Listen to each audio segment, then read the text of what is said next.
अपनी बेटी संध्या और छोटे बेटे कुणाल के साथ रहता है। रतनलाल बहुत गरीब है और शराबी किस्म का आदमी है। वो रिक्शा चलाकर अपना जीवन यापन कर रहा है। रतनलाल एक अधेड़ उम्र के आदमी योगेश्वर को कभी कभी अपनी रिक्शा से मार्केट या मंदिर छोड़ता है और कभी कभी बाजार से उसका सामान भी ले आता है। एक दिन रतनलाल योगेश्वर से कहता है, साहब, आपके पास गाड़ी है, फिर भी आप कभी कभी रिक्शा से क्यों जाते हो? इन शहर की गलियों को आराम से देखना मुझे बहुत पसंद है। ठीक है साहब, मैं चलता हूँ, कल फिर आऊंगा। अरे रतनलाल, रुको तो। मैंने सुना है कि तुम अपनी बेटी को कुछ पैसों के बदले किसी को दे रहे हो।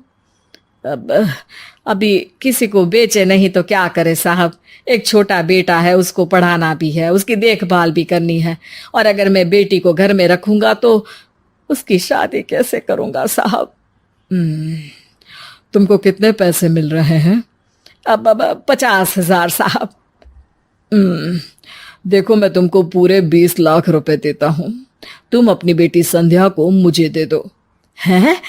20 लाख? धन्यवाद साहब, धन्यवाद। मैं कल ही उसे आपके पास छोड़ जाऊंगा साहब। अगले दिन रतनलाल संध्या को हमेशा के लिए योगेश्वर के यहाँ छोड़ आता है और बदले में 20 लाख रुपए लेकर घर आ जाता है। रतनलाल जिंदगी में पहली बार इतने पैसे पाकर बौखला गया। उसने एक अच्छा घर लिया। कुणाल, अब हमें कोई चिंता नहीं है, तो अब अच्छे से पढ़, खूब मन लगाकर पढ़ाई करना। पापा, मुझे पढ़ाई करना अच्छा नहीं लगता। अरे तूने अगर ज्यादा बकवास की ना तो बहुत मारूंगा। कल से तू अच्छे स्कूल में जाएगा तो जाएगा, हाँ बस। कुणाल का एडमिशन एक अच्छे स्कूल में हो जाता है, लेकिन आए दिन स्कूल से शिकायत आती ही रहती है।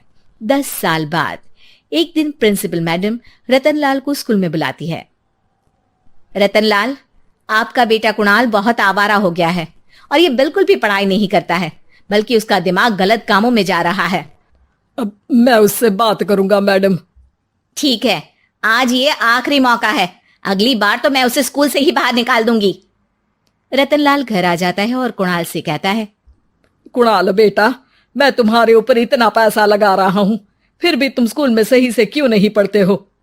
आप तो रहने ही दीजिए, मैं सब जानता हूं कि ये पैसा कहां से आया है। और वैसे भी अब ये पैसा मेरा है, मेरा जो भी मन होगा मैं करूंगा। आज के बाद मैं कभी स्कूल नहीं जाने वाला। रतनलाल को अपनी बेटी की याद आती है और वो रोने लगता है। 5 साल बाद कुणाल एक दिन एक लड़की को शादी करके घर ले आता है। पिताजी, ये मेरी पत्नी है स्वीटी। तुमने शादी कर ली? हाँ, शादी कर ली मैंने, दिखाई नहीं दे रहा? और अब से आप फिर से कमाना शुरू कर दो, बहुत बैठ कर खा लिया। कुणाल, तुम इस बुड्ढे को घर में क्यों रख रहे हो? देखो ना, ये शराब पीता है, इसे घर से बाहर निकाल फेंको। अरे स्वीटी, ये मेरे पापा है, कैसे बाहर निकाल दूं? और वैसे भी घर में कोई तो चाहिए ना काम करने वाला, नौकर समझ कर रख लो। इस बुड्ढी को तो घर से बाहर निकाल कर ही रहूंगी मैं कब तक इसके लिए खाना बनाऊंगी? स्वीटी एक दिन घर के बाहर पार्क में अपनी दोस्तों के साथ बैठी होती है। तभी वो रतनलाल को बुलाती है। पिताजी, मेरे कमरे में मैं अपना फोन छोड़ आई हूँ, जरा लाकर तो देना। हाँ जरूर, अभी लेकर आता हूँ। रतनलाल फोन लेकर आ जाता है। कुछ समय बाद स्वीटी के फ्रेंड्स भी चले जाते हैं। स्वीटी अंदर आकर शोर मचाती है। चोर चोर! कहाँ है चोर? मुझे तो यहाँ कुछ नहीं दिख रहा। अरे ये अलमारी खुली पड़ी है, जरूर किसी चोर ने ही खोली होगी। अरे कौन आया था यहाँ? यहाँ तो पिताजी आए थे बस। अरे बहू, मैं चोर नहीं हूँ। मुझे तो आप पर अब बिल्कुल भी विश्वास नहीं है पिताजी, क्योंकि जब आप पैसे के लिए दीदी को बेच सकते हो तो आप चोरी भी तो कर ही सकते हो। अरे लेकिन वो सब तो मैंने तेरे भले के लिए किया था ना। मैं तो कहती हूँ कि हमें इनकी कमरे की तलाशी लेनी चाहिए। तुम बिल्कुल सही कह रही हो, चलो। स्वीटी और कुणाल दोनों रतनलाल के कमरे की तलाशी लेते हैं और उन्हें वहां स्वीटी की ज्वेलरी और पैसे मिल जाते हैं। मैं तो पहले ही जानता था कि चोर आप ही हो। निकल जाओ मेरे घर से और दोबारा अपनी शक्ल मत दिखाना। रतनलाल आंखों में आंसू लिए घर से निकल जाता है। स्वीटी मन ही मन सोचती है, आज तो मेरी प्लानिंग सफल हो गई। जैसा मैं चाहती थी ऐसा ही किया और बड़ी आसानी से उस बुड्ढी को चोरी का इल्जाम लगाकर घर से भगा दिया। रतनलाल की हालत अब ज्यादा खराब हो गई और वो सड़क पर बैठकर भीख मांगकर खाने लगा। एक दिन वहां एक गाड़ी आकर रुकी और सड़क पर बैठे सभी भिखारियों को अपने सेंटर ले गई। एनजीओ की मालिक संध्या एक एक करके सभी को सुविधा मुहैया कराती है। तभी उसकी नजर रतनलाल पर पड़ती है। पिताजी, संध्या तू? पिताजी आपकी ये हालत कैसे हुई? ये सब मेरे बुरे कर्मों की सजा है जो मुझे मिल रही है। मुझे माफ कर दे बेटी।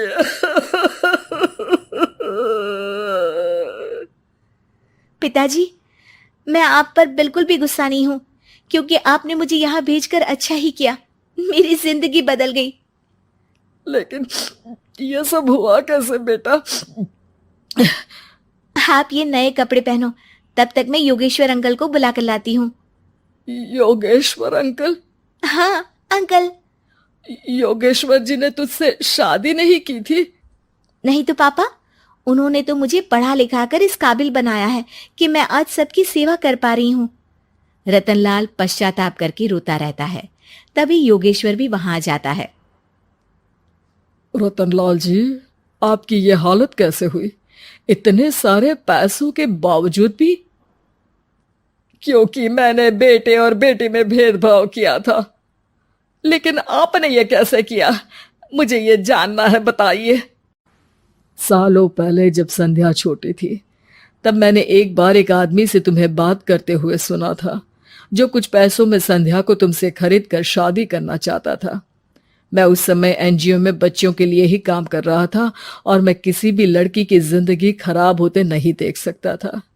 इसलिए मैंने अपने जीवन की कमाई का एक बड़ा हिस्सा तुम्हें दे दिया था। सच में कितना गलत था मैं। मुझे माफ कर दो। अब आप दोनों मेरे साथ घर चलो और आज मैं अपना सच्चा प्रायश्चित करना चाहता हूं। योगेश्वर और संध्या रतनलाल के साथ घर जाते हैं। स्वीटी दरवाजा खोलती है। चोर भिखारी, तू फिर से आ गया? चल भाग यहाँ से बुड्ढे। ये घर तुम्हारे बाप का नहीं, मेरा है। बाहर निकलो यहाँ से। रतनलाल कुणाल और संध्या को घर से बाहर निकाल देता है। योगेश्वर जी, अब ये घर आपका है और अब आप यहाँ एक और एनजीओ खोल सकते हैं। शायद अब ये सच्चा प्रायश्चित है। संध्या अपने पिता के गले लग जाती है।